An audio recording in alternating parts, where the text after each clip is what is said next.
First of all, I think this is the most important thing to understand about your own Kundalini, as self-realization is self-knowledge. And the one who gives you self-knowledge is this your own Kundalini. Because when she rises, she points it out what are the problems on your chakras. Now, we say that it is pure desire. But we do not know what purity means. It means your chaste desire.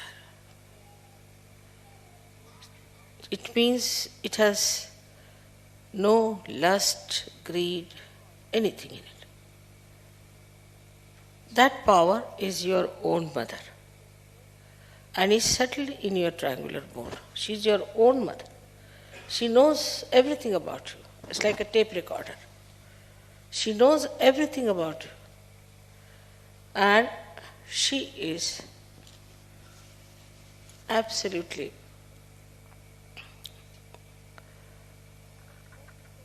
the knowledge. Because she is so pure.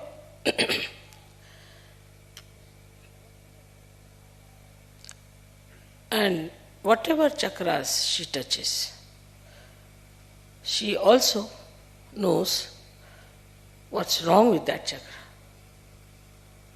beforehand. So she is quite prepared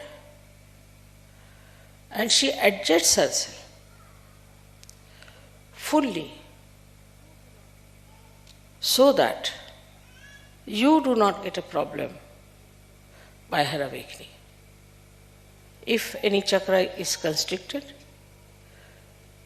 she waits and goes on slowly, opening that chakra. Now this Kundalini is the primordial power which is reflected within you. And within you, in a human being, it is like many strands of energy. So it's like a rope. And these energies are all twisted together to form this Kundalini. In a human being, these strands are 3 into 7, that is 21, raised to power 108.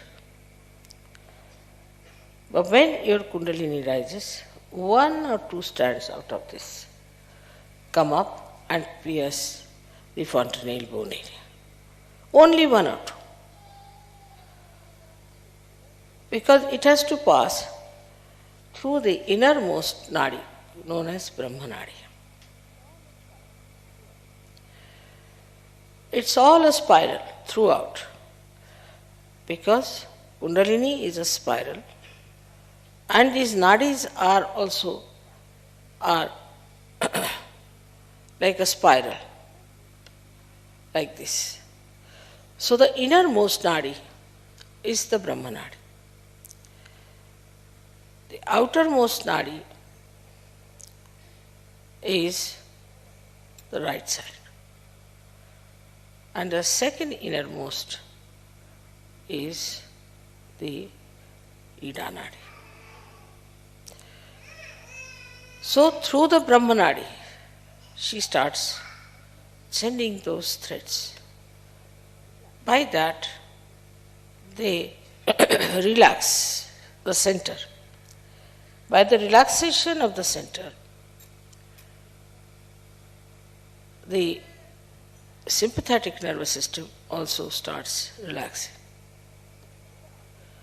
And when it goes to the Agya chakra, then your eyes start relaxing, your pupils start dilating, and your eyes can become like mine, very black, absolutely relaxed. So you can easily see in a person how far is the Kundalini. If it has pierced the agya, then the eyes will be completely dilated and would be shiny. And then she enters into the Sahasrara. Now it is absolutely pure light of knowledge, love, compassion and attention. All these three things are in that energy. We know of many energies like electrical energy, we know of light energy, we know of other energies. But these energies cannot think. They cannot adjust. They cannot work on their own. They are to be handled by us. But this energy itself is the living energy and knows how to handle itself. It thinks.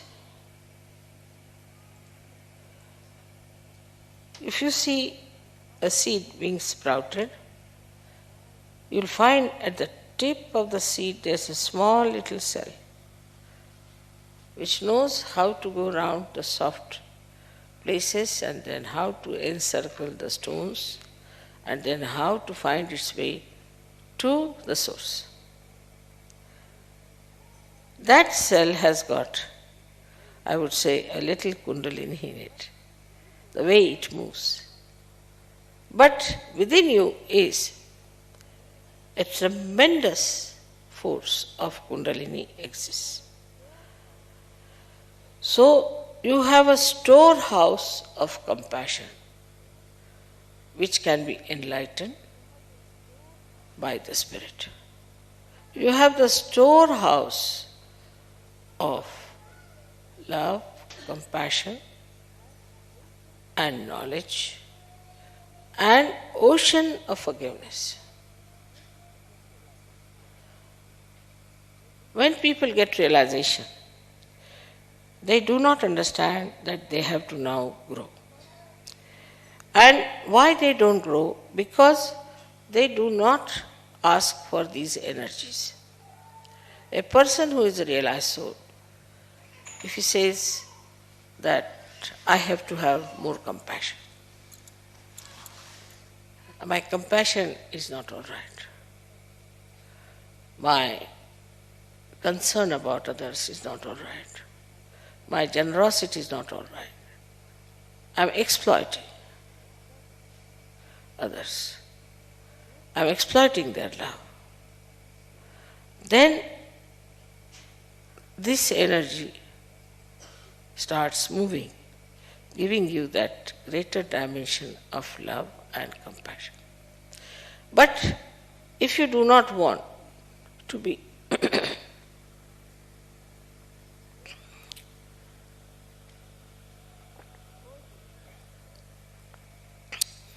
growing in your awareness, then she says, all right, he is a half-baked Sajogi, let it be. She doesn't supply that energy which is stored within you. I told you, 3 into 7, that is 21 raised to power 108. So what a storage you have within yourself. But because of your mundane style of thinking and asking, in the beginning when I started Sahaja Yoga, people used to ask for, say, jobs or for my mother is sick or a father is sick, or they would ask for money or something like that. So these wants are not pure wants. As we know in economics, they are not pure wants. They are impure wants.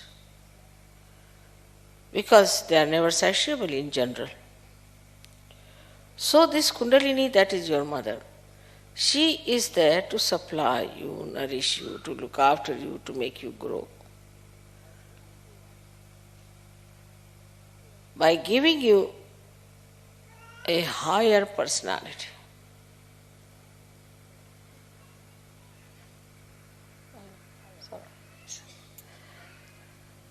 Higher personality, wider personality, deeper personality.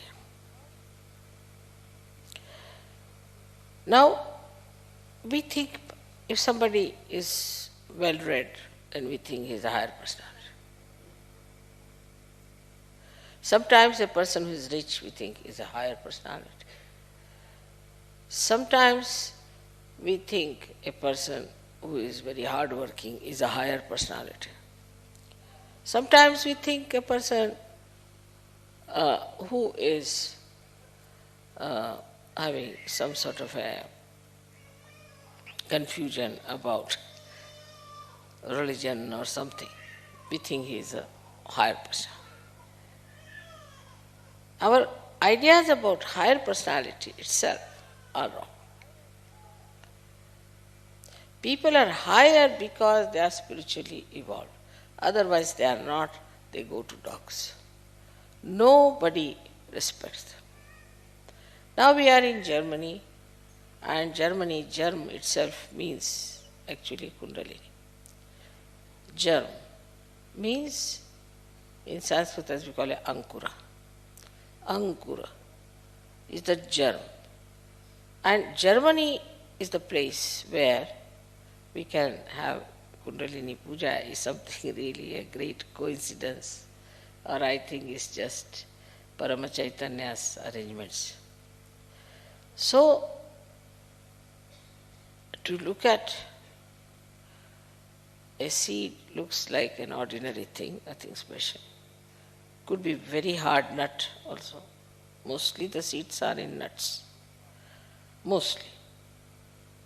If they are not in nuts, then they might be having some sheath or something, minimum. But you won't find a seed just hanging from somewhere on a tree. It has to have some protection, some sort of a hardness outside. Now, that hardness is there. But the germ has a capacity to break that hardness. Just imagine a germ, which is such a delicate thing, which even if you touch it might break. Can break a germ? Can break the covering, the hard shell? How can it do it? Isn't it fantastic?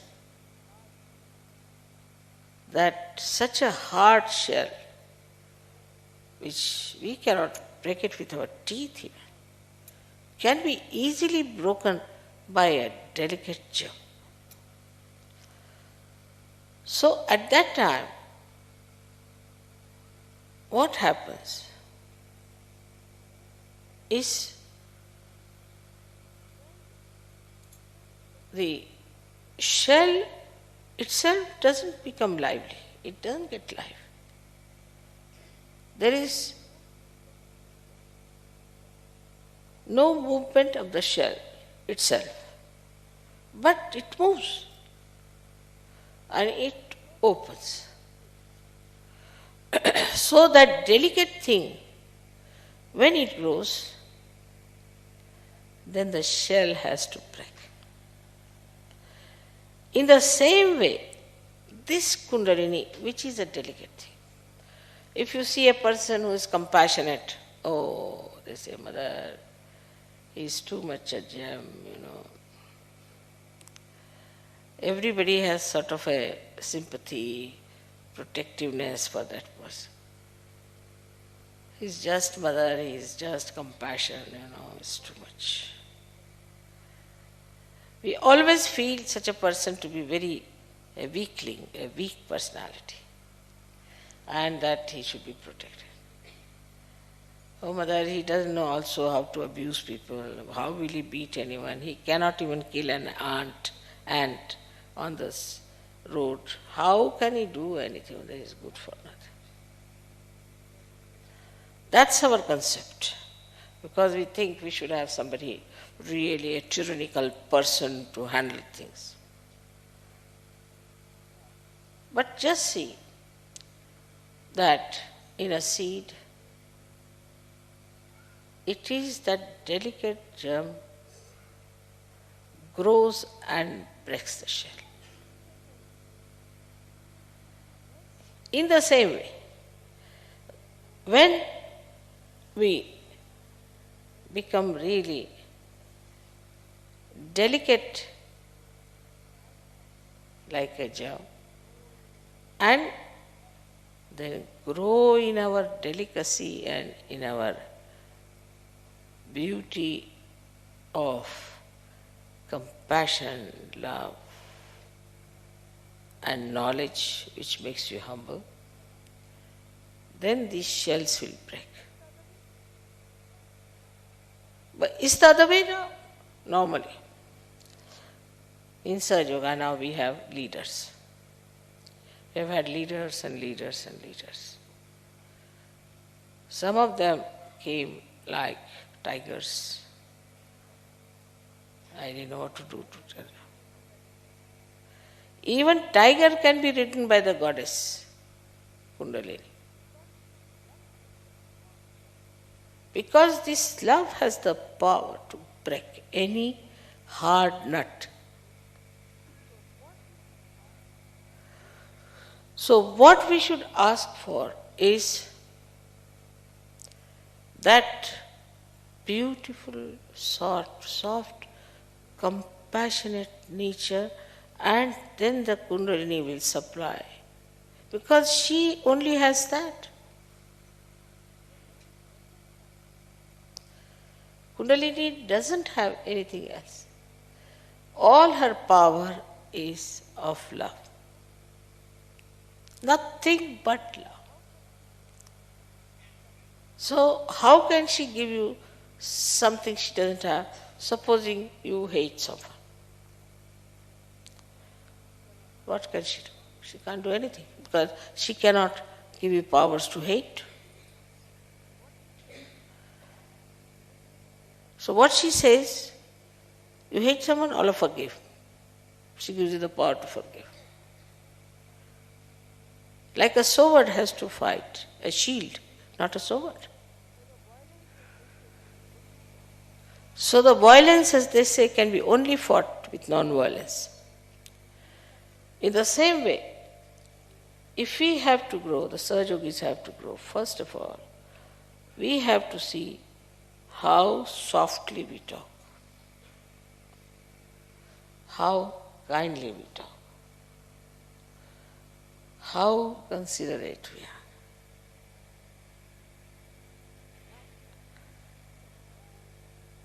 Now, this is externally. But when you start doing that externally, the energy starts coming internally. You might say, Mother, even if you think, so that's our thinking. No, you are thinking that. No? For that thinking, the energy will come from Kundalini. Because you are asking her help.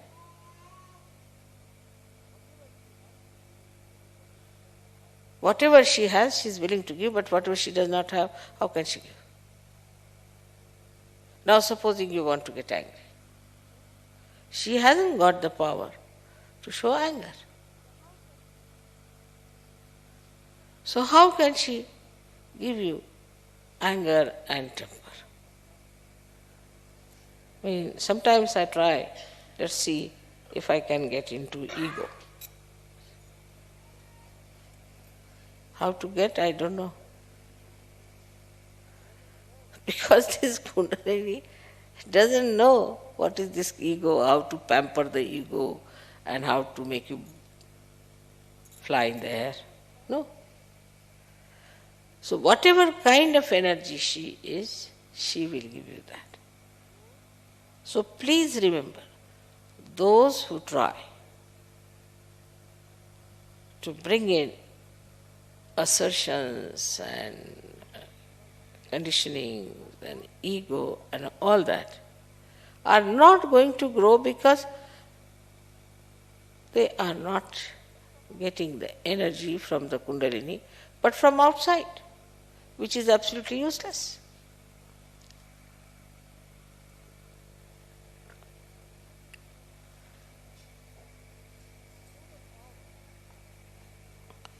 So the power of Kundalini is absolute purity, auspiciousness, holiness, chastity, self-respect, pure love, detachment, concern, enlightened attention,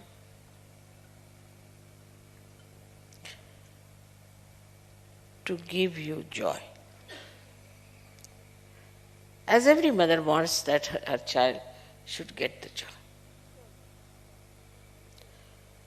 Whichever way is possible, she'll try to give joy to her children. In the same way, this Kundalini has only one power: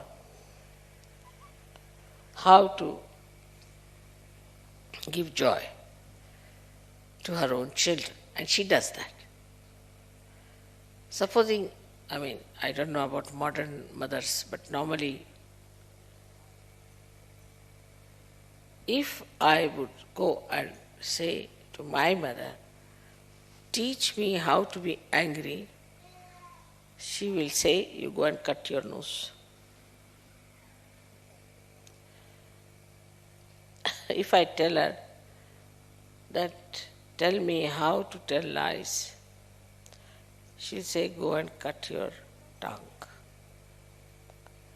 If I say, tell me how to see bad things in others, she will say, take out your eyes is better.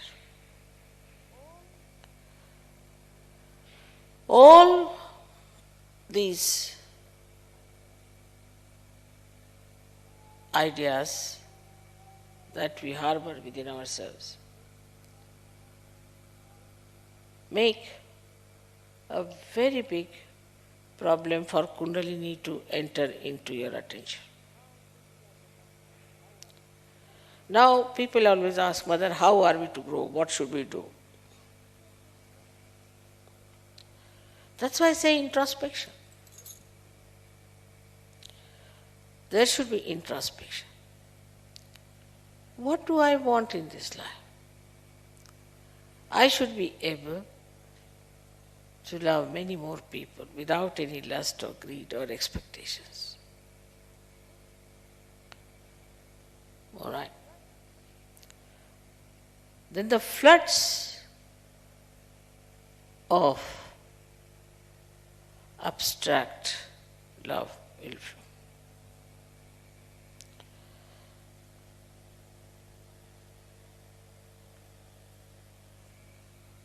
She gives you witness state, she gives you peace.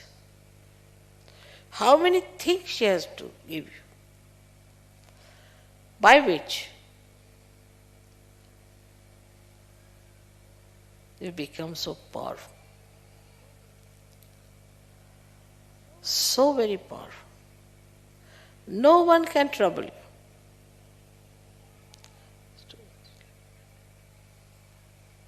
I think it's all right. I don't need it.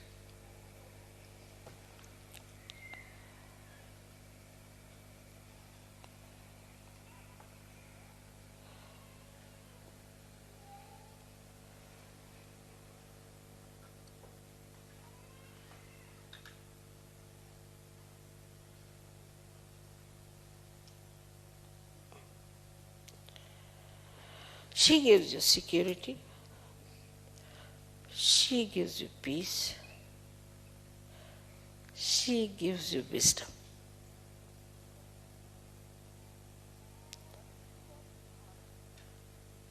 But if you want to ask for stupidity, she cannot do it. It's impossible. She hasn't got it with her. So every Sahajogi who has to grow must know what is in store with your own Kundalini. So now if you try to do the other way round, you jump on the left or the right side. Jump on the left side, then you start moving on the left side. then you can become anything. Whatever we hear about people, the way they murder and rape and this and that, and all these things start coming in very easily. Because that energy lies beyond the Kundalini. Because you move on that side, all right, you want bhoots, have them. You want diseases, have them. You want to indulge into filthy things, have the filth. Whatever you want, you can have it. Also, that is available. Nobody can stop you. You want to be sly, you want to be talking behind the backs, all right, go ahead. This is also very common, I've heard that the Saj Yogis, especially ladies, go on talking behind about others, discussing. This is how we can never grow. If you have to talk, only talk good about others. Otherwise, don't talk. Best is. These things are not going to help us.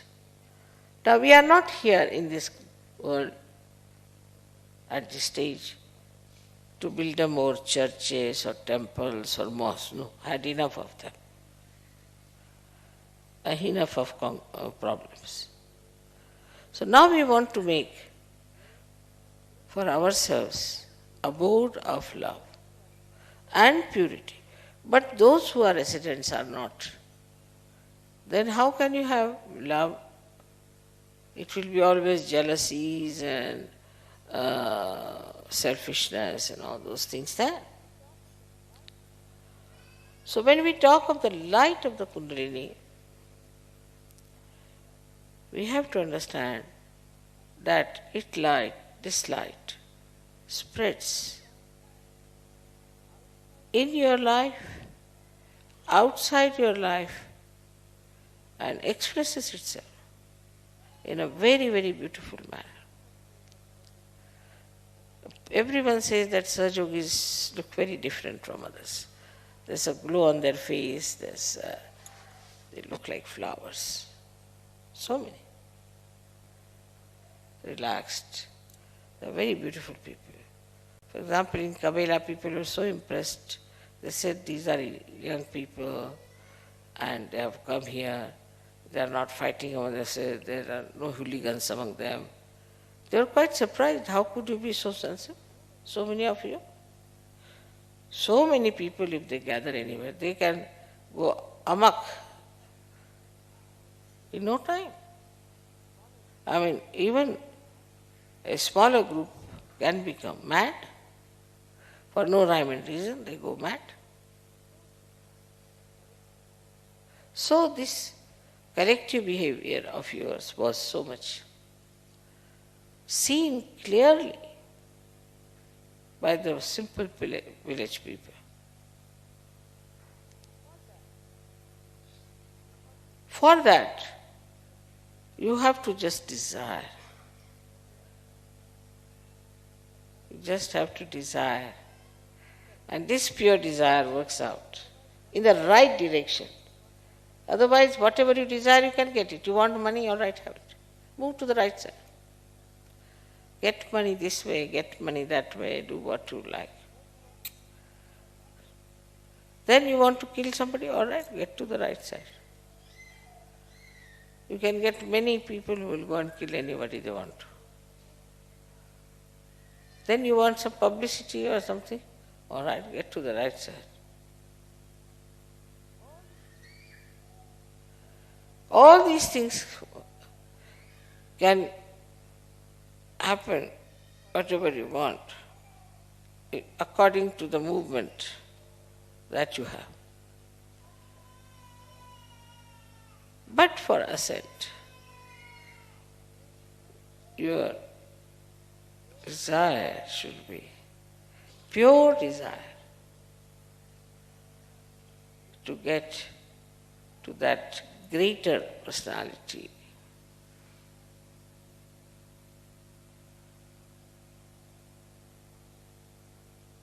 of love and beautiful relationships.